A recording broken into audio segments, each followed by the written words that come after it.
இதற்கு முன்பாக உங்க வாழ்க்கையில காரியங்கள் உங்களுக்கு விரோதமாய் நடந்திருக்கலாம், உங்களுக்கு சாதகம் இல்லாமல் நடந்திருக்கலாம், உங்களுக்கு பிரியமில்லாத காரியங்கள் நடந்திருக்கலாம், இல்ல உங்களுடைய பாவத்தின் நிமித்தமோ இல்லை உங்களுடைய தவறுகளின் நிமித்தமோ உங்களுக்கு நீங்கள் நினைத்தது போல காரியங்கள் நடக்காமல் அது எதிர்மறையான காரியங்கள் நடந்திருக்கலாம். ஆனால் ஆண்டவர் சொல்லுகிறார், பூர்வமானவைகளை நீங்க சிந்திக்காதீங்க, அந்த காரியத்துல நீங்க இனிமேல் நினைக்க வேண்டாம்.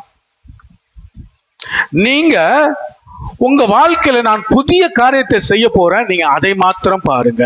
அல்லேலூயா, அல்லேலூயா. கையை வைத்து ஆமென் சொல்லுவா.